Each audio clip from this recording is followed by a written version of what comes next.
Bonjour, c'est Ursula encore. On est le 18 juillet 2022. Alors, je viens sonner la trompette une seconde fois aujourd'hui et je viens proclamer le retour de notre Seigneur Jésus-Christ. Soyons tous bénis et que sa joie soit notre force en ce jour. Amen et Alléluia. Alors, justice de Dieu, justice des hommes. Amen. Il y a la justice des dieux, il y a la justice des hommes. Et la justice des hommes, elle est appelée injustice devant Dieu. Amen. Si tu t'alignes à ce que les hommes appellent justice, alors tu es tout simplement en train de dire à Dieu qu'il t'appellera injuste.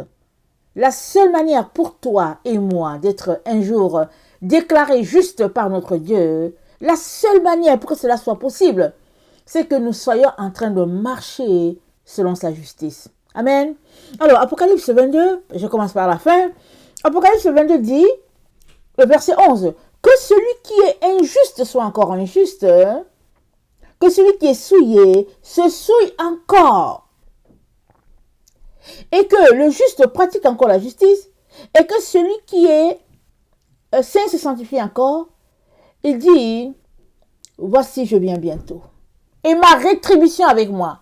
Jésus ne vient pas pour commencer à dire, ok, c'est qui a commis l'injustice? Ok, d'accord. C'était encore quoi la situation? Non. Jésus ne vient pas pour s'asseoir pour nous écouter. Vous dites non. Il a fait ceci. Elle a fait cela. Et puis bon. Non, il vient pas pour ça. Il vient tout simplement pour établir son règne sur la terre et il dit que sa rétribution avec lui. Ça veut dire quoi? Ça veut dire que pendant que nous vivons sur cette terre, il nous juge et nous aligne du côté bon ou du côté mauvais, selon que nous avons marché dans la justice ou bien l'injustice. Alors, Jésus-Christ ne va pas venir pour s'asseoir, comme je l'ai dit, et puis pour prêter ses oreilles à nos histoires. Il le fait déjà maintenant, que nos yeux ne le voient pas. Alors, quand il viendra, sa justice, son cadeau, sa rétribution sera déjà établie. Et ce sera avec lui. Il a dit que son cadeau à lui, ce sera avec lui. Les autres qui ne veulent pas de lui, ils vont juste constater qu'au fait, ils ne font pas partie de Jésus. C'est-à-dire que là où tu es, tu dois t'assurer que tu es en train de marcher strictement selon Jésus. Mais si tu privilégies la situation en fonction de telle personne, de ceci et cela, eh bien, c'est tant pis pour toi. Alors, c'est quoi l'injustice? Wikipédia nous dit que c'est le caractère de ce qui est injuste. C'est une décision contraire à la justice.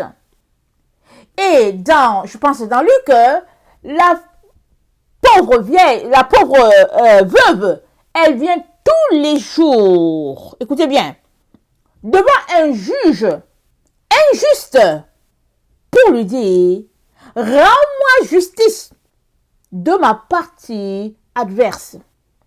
Parce qu'on était dans un système d'injustice totale.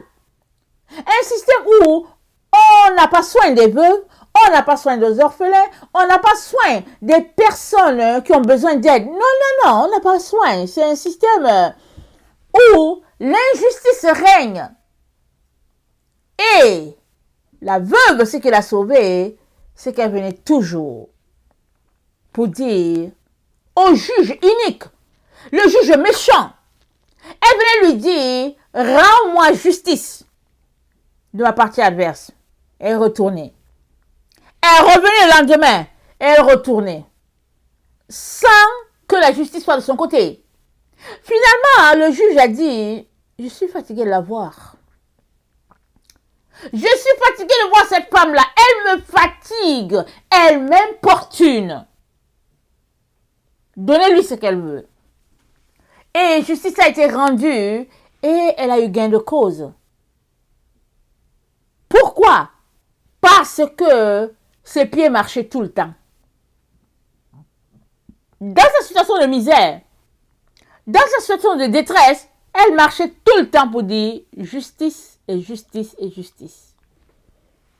Et le Seigneur m'a dit, Ursule, si c'est comme ça que tu te comportes sur cette terre, tu auras gain de cause. Pourquoi?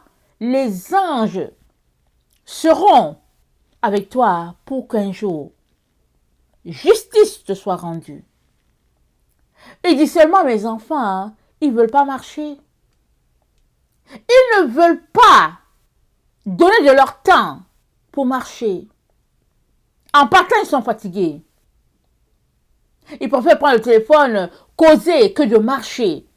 Et marcher selon Dieu, c'est quoi? C'est se mettre à genoux pour prier. Un jour, le Seigneur m'expliquait, il disait, il y en a qui travaillent beaucoup. Il dit qu'ils travaillent.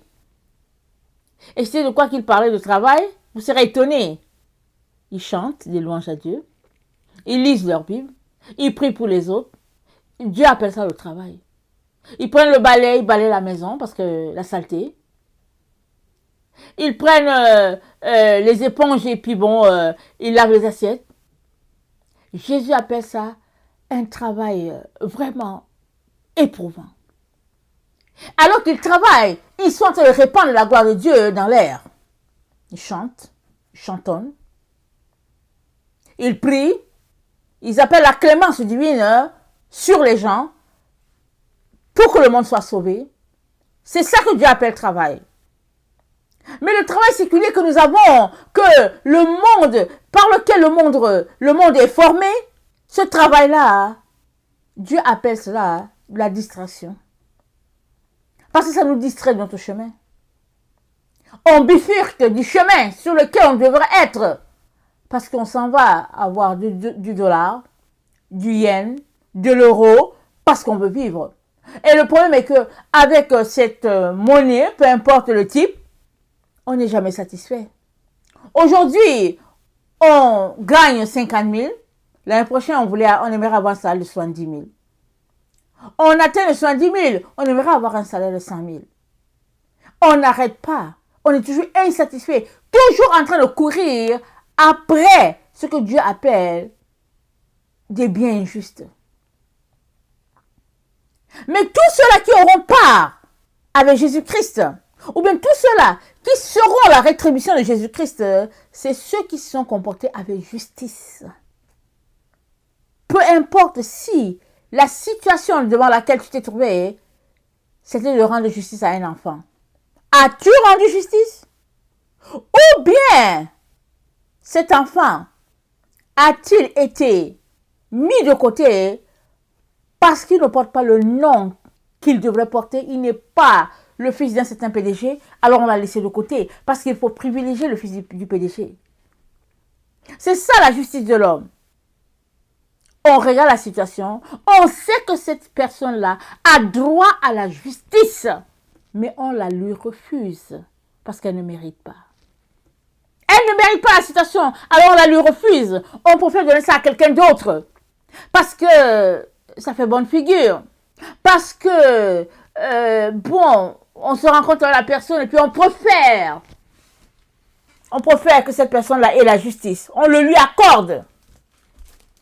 C'est-à-dire devant Dieu, on est injuste pour la cause de quelqu'un. Mais Dieu dit, non, devant lui là, tout un chacun doit s'examiner pour s'assurer qu'il n'a pas été injuste envers quelqu'un, ou bien pour s'assurer qu'il n'est pas en train de pratiquer l'injustice. Parce que toute personne injuste sera coupée. Elle ne verra pas la gloire de Dieu. Elle ne se retrouvera pas dans la présence. Elle sera coupée. Parce que le Dieu que nous servons, c'est un Dieu de justice. Dans 2 Thessaloniciens 2, le verset 10, c'est dit ceci. 2 Thess 2, on connaît tous le verset. Et Paul, nous mettant en garde, nous parle du temps de la fin, nous dit que le temps de la fin n'arrivera pas tant que le Fils de perdition n'est pas révélé. Tant que. Parce il faudrait que ce Fils soit révélé avant que la fin arrive. Et après, il dit, le verset 10, il dit, mais cet impie viendra avec toutes les sortes de situations de séduction. Ok? On le sait. Il s'est dit, l'apparition de cet impie se fera par la puissance de Satan. Avec toutes sortes de séductions, de mensonges. Ça va se faire. Mais écoutez, il dit, avec toutes les séductions possibles, mais il dit ceci, il dit,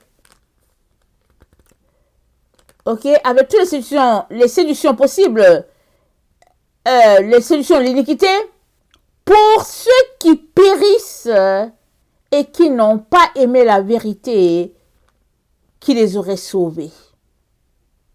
Cette situation persiste, subsiste pour la situation, elle persiste pour ceux qui ont aimé l'injustice. Ils ont été injustes, ils ont aimé l'injustice. Alors Dieu leur envoie une puissance d'égarement. Parce que devant Dieu, son enfant ne peut pas être injuste. Dieu est ton père. Tu dois être droit comme ton père l'est. Tu ne peux pas être différent de ton père. Et si tu l'es, Dieu dit, il y aura rétribution. Que ce soit dans le côté négatif, du côté positif, il y a rétribution anyway. Dès qu'on finit de vivre cette vie sur cette terre, il y a rétribution.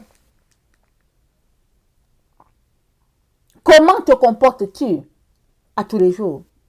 Dans ton quotidien, que fais-tu? Parce que la justice, c'est l'un des fondements de la doctrine de Christ. On ne peut pas parler de Jésus-Christ et ignorer les cas d'injustice. Ce n'est pas possible.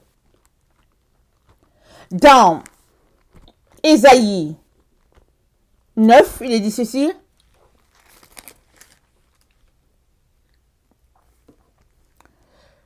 Le peuple qui marchait dans les ténèbres voit une grande lumière. Sur ceux qui habitaient le pays de l'ombre de la mort, une lumière resplendit. Tu rends le peuple nombreux. Tu lui accordes de grandes joies. Il se réjouit devant toi comme on se réjouit à la moisson. Le peuple se réjouit quand? À la moisson. Nous sommes dans le temps de la moisson, ok? Ok, on continue. Le verset 5, car un enfant nous est né, un fils nous est donné. Et la domination reposera sur son épaule. On l'appellera admirable, conseiller, Dieu puissant, Père éternel, prince de la paix. On l'appellera quoi?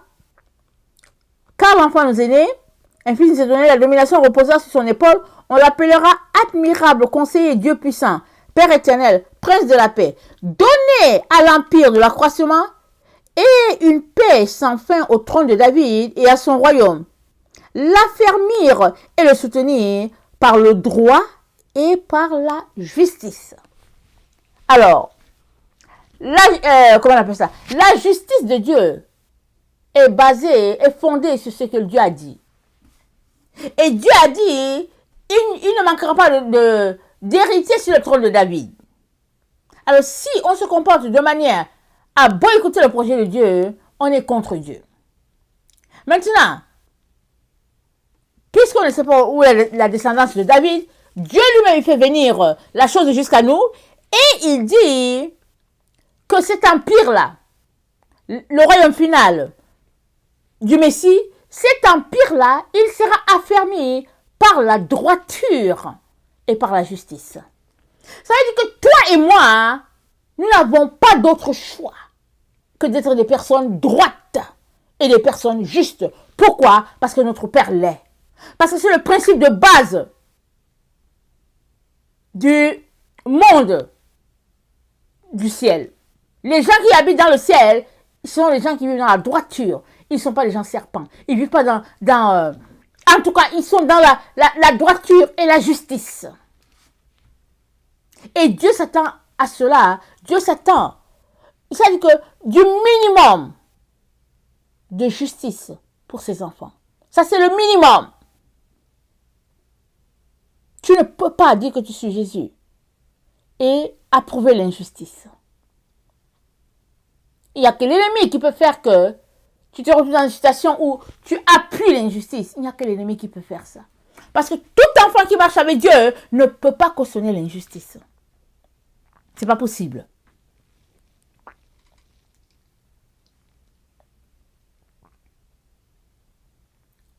Et Dieu de dire, dans Ésaïe 11, l'enregistrement naîtra de David. Et l'Esprit de l'Éternel sera sur lui, l'esprit de sagesse, d'intelligence, d'esprit de conseil, de force, de connaissance, de crainte de l'Éternel. Il respirera la crainte de l'Éternel. Il ne jugera point sur l'apparence. Il ne prononcera point sur un oui-dire. Mais il jugera les pauvres avec équité. Il prononcera avec droiture sur les malheureux de la terre. Il frappera à la terre de sa parole comme d'une verge, et du souffle de ses lèvres, il fera mourir le méchant. La justice sera la ceinture sur ses flancs, et la fidélité, la ceinture de ses reins. La justice sera une ceinture pour le descendant de David qui vient régner. Ça veut dire que si tu veux marcher avec le descendant de David, tu n'as pas le choix que d'exercer la droiture, la justice, afin de faire partie de ce royaume-là.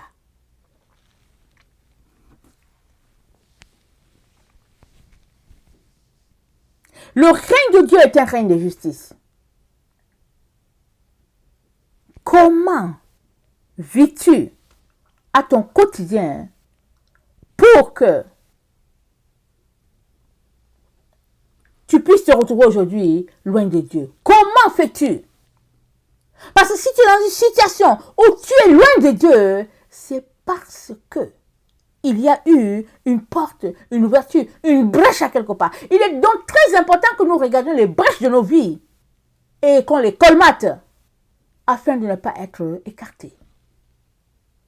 Parce que notre Dieu, comme on vient de le dire, en tout cas, comme base, droiture, équité, justice. Très, très important.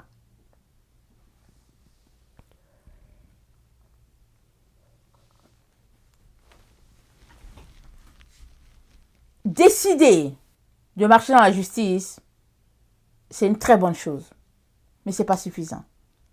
Il faudrait aussi joindre à notre désir de marcher dans la justice et la droiture, il faut joindre un temps de jeûne.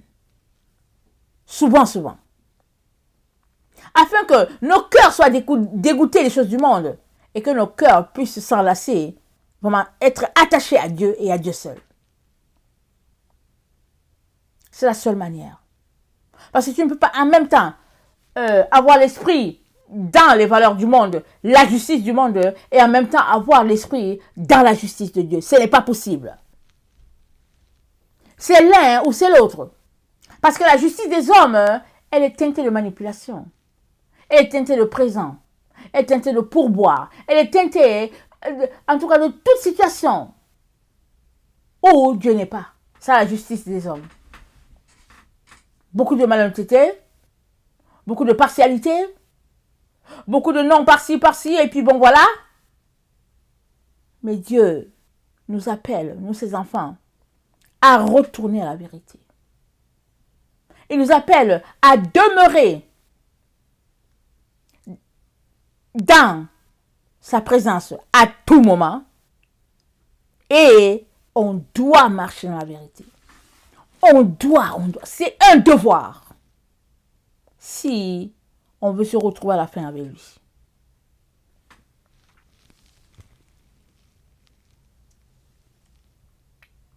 Romains 1, le verset 28.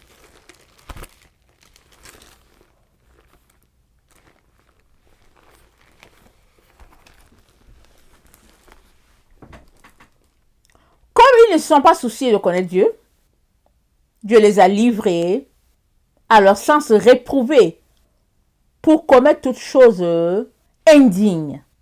Ils ne se sont pas souciés de connaître Dieu. Je lis dans une autre version. Vous allez comprendre.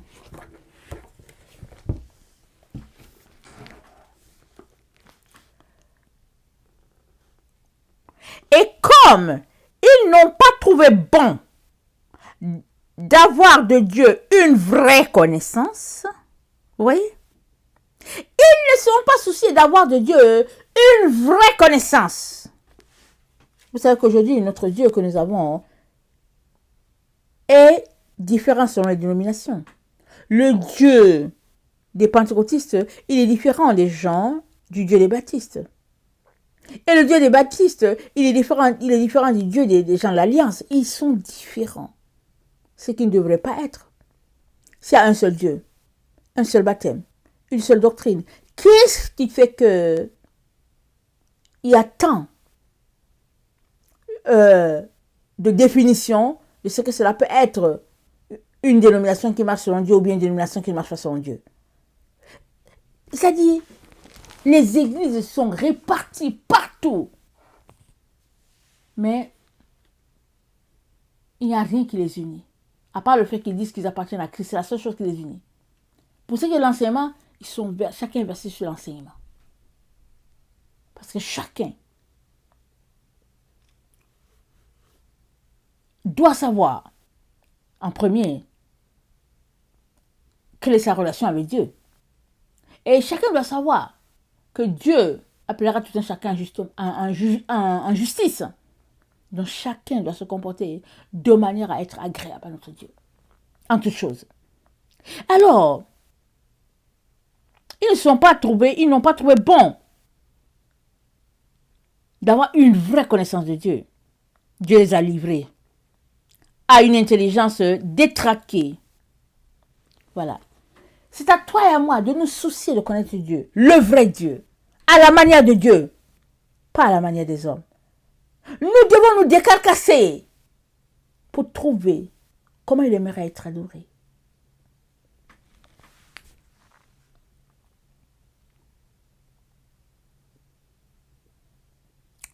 Le Romains 12. C'est pourquoi tu es sans excuse, ô homme, chaque fois que tu t'ériges en juge. Quand tu juges l'autre, tu formules un verdict contre toi-même. Toi qui te livres aux mêmes pratiques que telle pratique se fait en obéissant à la seule vérité. Nous n'avons pas le choix. Nous sommes appelés à faire le ménage à notre niveau, à retenir ce qui doit être retenu et à vivre de manière à creuser, fouiller pour savoir qu'est-ce que Dieu a dit, où est la vérité, où est la droiture, est-ce que c'est injuste ici, est-ce que c'est juste ici, aide-moi Seigneur, je dois trouver la justice, je dois trouver la vérité. Ça, c'est ce que l'enfant de Dieu doit faire. Parce que quand Jésus-Christ reviendra, sa rétribution est avec lui, c'est-à-dire que le tri aura été fait. Et il sera trop tard. Maintenant qu'on peut choisir, maintenant qu'on peut décider, c'est mieux de prendre les petits pamphlets ou bien des petites brochures qui parlent de justice de Dieu. Dieu, ça dit, il est très important de dégager du temps pour être ancré dans la droiture de Dieu et dans sa justice. Parce que la séparation va se faire par rapport à es-tu juste, es-tu injuste. C'est comme ça que Dieu se base pour séparer. Et on ne peut pas continuer de jouer au jeu des gens de l'adolescent. Il est important que chacun puisse porter sa culotte et marcher et vivre de manière à être agréable à ce Dieu-là en tout temps. En tout temps. Merci Seigneur pour les anges. Merci pour ta présence. Merci pour notre Seigneur. Merci Seigneur parce que tu nous aides à changer de camp si nous sommes dans le mauvais camp et à nous retrouver dans le camp de lumière. Tu nous aides. Merci mon Dieu. Merci infiniment. Au nom puissant de Jésus. Amen.